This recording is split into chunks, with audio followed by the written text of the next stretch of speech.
Ce bâtiment est le projet le plus important que j'ai pu créer. Non seulement parce que j'ai pu travailler avec Glenn Murcutt, mais aussi pour ce que cette mosquée symbolise. J'ai grandi en Australie et en tant que musulman australien, c'était important de pouvoir apporter ma contribution à notre société. Je suis fier de notre communauté, de ce que l'on a accompli et de notre ouverture sur le reste du monde.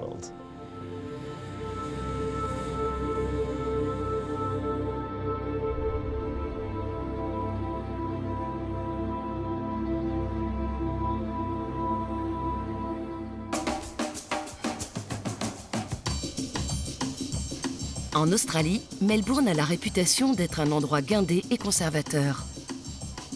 Avec ses immeubles élégants aux façades victoriennes et ses parcs verdoyants, à première vue, elle ne ressemble pas à une ville du Nouveau Monde. Le tramway qui parcourt le centre-ville renforce cette image de vieille cité européenne. La capitale de l'État de Victoria dispute à Sydney le statut de première place économique du pays. Les gratte-ciels qui bordent la rivière Yarra abritent les sièges des plus grandes compagnies minières. Aujourd'hui, le centre-ville s'est transformé et fait la part belle à l'architecture moderne. Les fans de street art adorent Melbourne, qui est devenue une référence mondiale dans ce domaine. Ici, certains murs sont même réservés aux graffeurs. Ce vent de liberté a attiré de nombreux artistes venus d'Europe et d'Asie. Sur le parvis du musée d'art contemporain, Vault est une structure abstraite et minimaliste, fabriquée avec de grandes feuilles d'acier assemblées dans une forme qui suggère le mouvement. La construction de ce polygone de métal a été controversée depuis le début. Les médias conservateurs la nommèrent le péril jaune et dénoncèrent son prix, 70 000 $. Aujourd'hui, Vault est considéré comme une œuvre clé de la collection publique de la ville de Melbourne.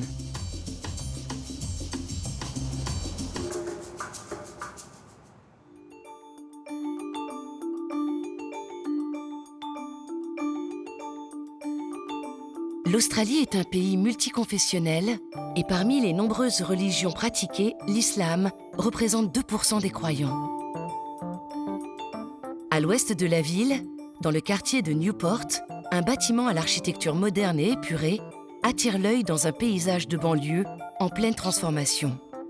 La communauté musulmane de Melbourne se rassemble sous ce toit jaune.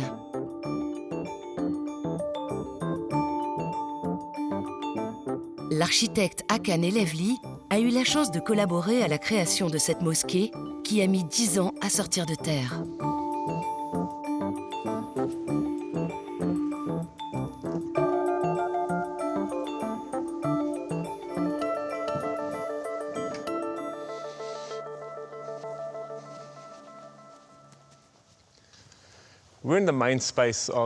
Nous nous trouvons dans le hall principal du centre islamique de Newport. C'est la première mosquée australienne avec une architecture contemporaine. Généralement, on a plutôt tendance à utiliser un style arabe ou ottoman. Mais pour cette mosquée, la communauté désirait quelque chose de différent, un espace moderne et très ouvert. Nous avons créé de magnifiques portes repliables en verre, ainsi que des fenêtres, pour que les gens puissent voir à l'intérieur de la mosquée sans s'inquiéter de savoir ce qui s'y passe. C'était important de pouvoir créer un bel espace vivant, ouvert à tous, plutôt qu'un bâtiment traditionnel fermé avec une petite porte d'entrée.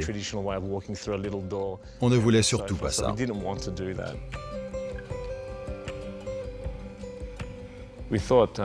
En même temps, en construisant une mosquée australienne, il fallait quand même garder certains éléments représentant l'architecture musulmane.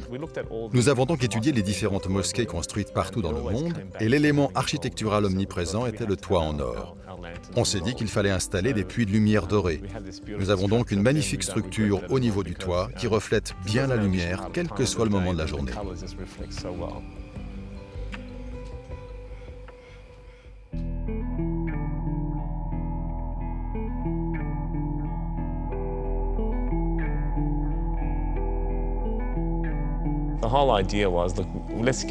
L'idée, c'était de s'éloigner de la forme du dôme et d'avoir à la place ces ouvertures. Au départ, on a conçu ce magnifique mur en béton qu'on a décoré comme un minaret avec un croissant doré au sommet.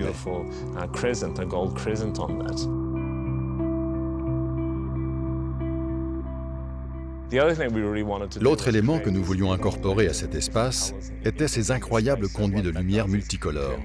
Ils laissent pénétrer les différentes couleurs de l'islam grâce à la lumière naturelle du soleil.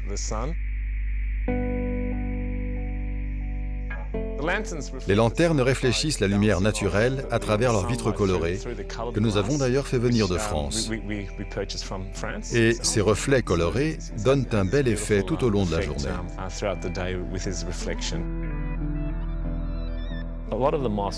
Pratiquement toutes les mosquées dans le monde possèdent ces superbes mosaïques, avec du rouge, du bleu, du vert et du jaune. On retrouve ces couleurs partout. On s'est donc dit qu'il fallait absolument utiliser nos lanternes parce que ce sont les seules zones où l'on voulait de la couleur. Comme c'est une construction moderne, on ne voulait pas de couleur sur les murs ou ailleurs.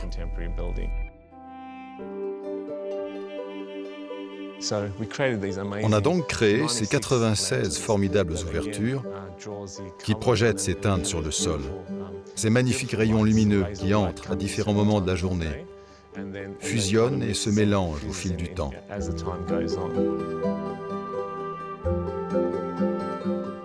Un de mes moments préférés pour venir ici, c'est le matin très tôt, quand les couleurs dorées commencent à filtrer.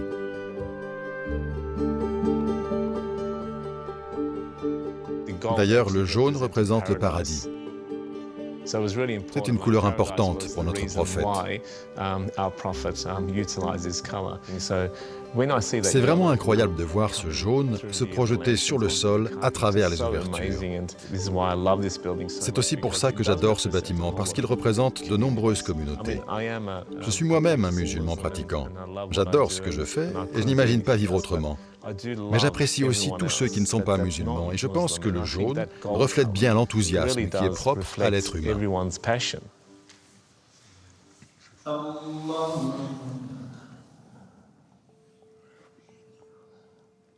Les jeunes musulmans qui grandissent en Australie ne se retrouvent plus vraiment dans la culture arabe ou turque, mais simplement dans la foi musulmane. Lorsqu'ils viennent ici, ils se sentent chez eux parce que cet endroit représente également la jeunesse.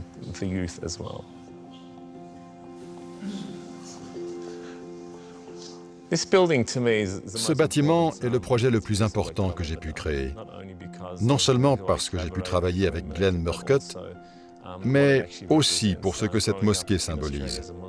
J'ai grandi en Australie et en tant que musulman australien, c'était important de pouvoir apporter ma contribution à notre société. Je suis fier de notre communauté, de ce que l'on a accompli et de notre ouverture sur le reste du monde.